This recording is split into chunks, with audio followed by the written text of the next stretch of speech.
Yesterday, Tim Sherwood was sitting where Charlie is, and he made a rather bold call. When talking about Manchester United's summer signings, he said Matheus Cunha had the potential to be the next Eric Cantona at Old Trafford. Here's a reminder of exactly what he said. I think Cunha will be the superstar. He will be the Eric Cantona of Manchester United. When he gets better players around him, if the manager gets the opportunity to continue the building process in January and next summer, I think Cunha, longevity, he's the icing on the cake. For me, he has that sprinkle of stardust. OK, so he said he'd be the next Eric Cantona. Do you agree? Can there be another Eric Cantona, the Buzzer Maverick? I'm unsure. But I certainly As a player, I certainly get where he's coming from. He's the first player to come into United for a long time that looks like a Manchester United player. That plays with freedom, flair. He's not worried to grab the game by the scruff of the neck, and he kind of carries. I'd say he carries that controlled arrogance about him when you see him play. He really does. And I go back to I watched United versus Burnley at the start. We're almost like 4 or 5 games in when Man United won 3-2.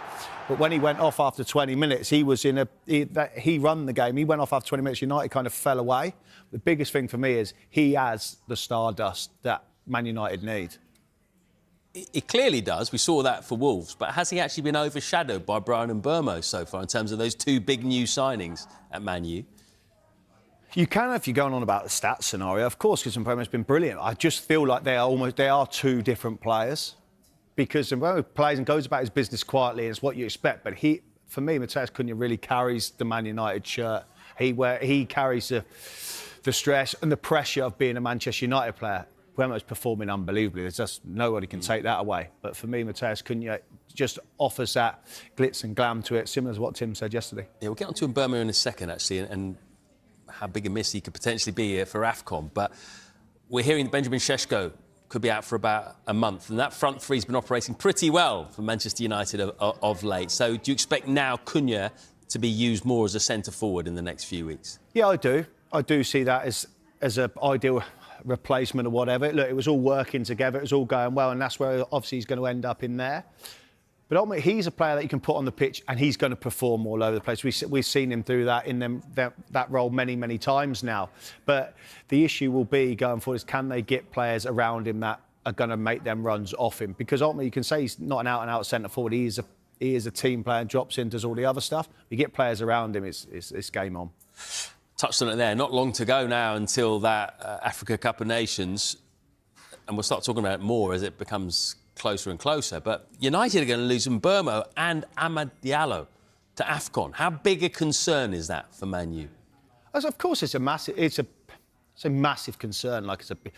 But it is a concern. 2 big players. Yeah, that's what I'm saying. There is a concern. The January transfer window coming up. So that will come into the hierarchies thinking of, do we need to get players in that kind of, not replace them, but it would have been in that strategic bit. If we get Bryan Mbeumo in the summer, we're going to lose him again in January to AFCON. So we need the players that's coming in to rebuild the squad to come in to take his position until he comes back, and then we can build together as a collective.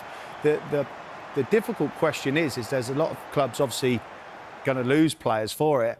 And the question is who's going to miss their players most? Well, this is the question for you. A lot of people always talk about Mohamed Salah because obviously every year or every time they have an AFCON, he ends up going there, and he's been so crucial to Liverpool over the years.